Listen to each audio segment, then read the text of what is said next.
Motherboard. Motherboard adalah papan datar besar yang menjadi tempat utama di mana semua komponen komputer dipasang dan saling terhubung. Bentuknya seperti papan sirkuit yang penuh jalur kabel kecil dan slot misterius. Tapi justru dari situlah semua keajaiban komputer dimulai. Bayangkan motherboard seperti jalan tol besar yang menghubungkan semua kotak penting, CPU, RAM, GPU, storage, power, dan lain-lain. Semua data dan listrik mengalir lewat jalur-jalur ini supaya seluruh sistem bisa bekerja bareng, lancar, dan cepat. CPU atau Central Processing Unit adalah chip kecil berbentuk persegi yang tertanam di atas motherboard, biasanya dilindungi oleh kipas atau sistem pendingin agar tetap adem saat bekerja keras. Dikenal sebagai otak dari komputer, CPU bertugas menjalankan semua instruksi, perhitungan, dan logika yang dibutuhkan sistem, mulai dari membuka aplikasi, menjalankan perintah, hingga melakukan kalkulasi berat dalam hitungan detik. Bayangkan CPU seperti seorang manajer super sibuk yang memberi perintah ke semua bagian agar komputer bisa berfungsi dengan sempurna. CPU bekerja dengan kecepatan tinggi, bisa memproses miliaran instruksi setiap detik. Contoh CPU yang terkenal antara lain Intel Core i7, AMD Ryzen 7, dan Apple M1. Masing-masing punya keunggulan dan karakter sendiri tergantung kebutuhan pengguna.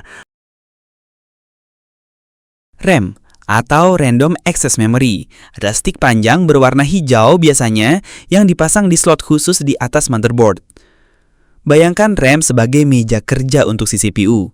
Semakin besar kapasitas RAM, semakin banyak data dan aplikasi yang bisa dibuka dan diproses secara bersamaan, tanpa bikin komputer melambat. Fungsinya penting banget. RAM menyimpan data sementara yang sedang digunakan oleh sistem dan program. Jadi saat kamu buka browser, nonton YouTube, atau ngetik dokumen, semua itu ditaruh dulu di RAM supaya aksesnya cepat. Tapi begitu komputer dimatikan, semua yang ada di RAM akan hilang karena dia bukan tempat penyimpanan permanen, tapi hanya tempat transit data. RAM punya banyak jenis dan kecepatan, misalnya DDR4, DDR5, dan sebagainya. Semakin besar kapasitas dan kecepatannya, semakin responsif komputer kamu. Tapi perlu diingat, RAM cuma bisa maksimal kalau dipasangkan dengan CPU yang seimbang juga. Hard drive. Hard disk drive adalah perangkat penyimpanan data. Bentuknya seperti kotak logam, dan di dalamnya ada piringan berputar yang membaca dan menulis data menggunakan jarum kecil, mirip seperti piringan hitam zaman dulu. Fungsinya sama seperti SSD, menyimpan sistem operasi, file, dan program. Tapi HDD bekerja lebih lambat karena mengandalkan bagian mekanis yang bergerak. Kalau SSD itu lemari arsip modern, maka HDD adalah lemari arsip lama. Kapasitasnya besar dan harganya lebih murah, tapi butuh waktu lebih lama untuk membuka data atau menjalankan program. HDD masih cocok untuk menyimpan file besar seperti video, foto, dan backup data. Tapi untuk performa harian yang cepat, sekarang kebanyakan orang memilih SSD atau bahkan menggabungkan keduanya. Graphics card. Graphics card atau GPU, Graphics Processing Unit, adalah komponen yang bertanggung jawab untuk mengolah tampilan visual, mulai dari gambar, video, sampai animasi 3 dimensi. Bentuknya seperti papan persegi panjang, biasanya dengan 1 atau 2 kipas besar di atasnya. GPU dipasang di slot khusus di motherboard dan langsung terhubung ke monitor untuk menampilkan hasil kerjanya. Kalau CPU itu otak logis, maka GPU bisa dibilang otak visual. Dia yang memastikan game berjalan mulus, video bisa diputar dalam resolusi tinggi, dan desain 3 dimensi bisa divisualisasikan dengan detail tajam.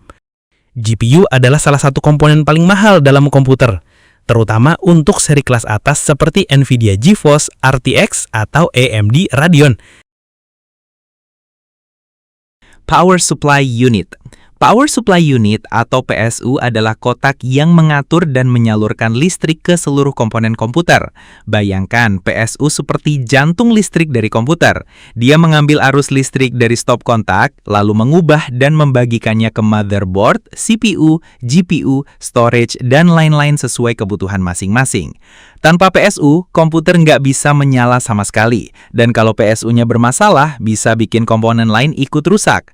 PSU juga punya kapasitas misalnya 450W, 650W, atau 850W. Semakin tinggi kebutuhan komponen kamu seperti GPU kelas atas, maka PSU yang dibutuhkan juga harus lebih kuat. Cooling system adalah penjaga suhu tubuh komputer.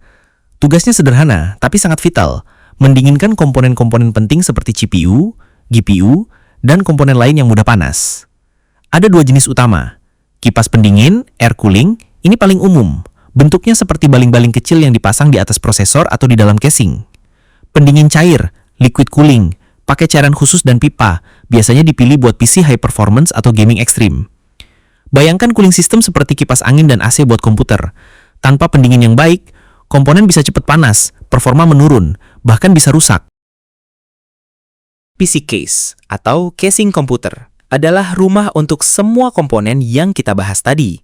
Bentuknya bisa macam-macam, dari kotak hitam sederhana sampai desain gaming futuristik dengan lampu RGB. Casing berfungsi untuk melindungi dan merapikan semua komponen di dalamnya, sekaligus membantu sirkulasi udara agar tidak panas. Ada casing kecil, mini tower, sedang, mid tower, hingga besar, full tower, tergantung jumlah dan ukuran komponen yang ingin kamu pasang. Casing juga bisa punya fitur tambahan seperti slot kipas ekstra, filter debu, jendela transparan, atau port USB di depan. Jadi, selain fungsional, casing juga bisa jadi bagian dari gaya, apalagi buat kamu yang suka tampilan setup keren.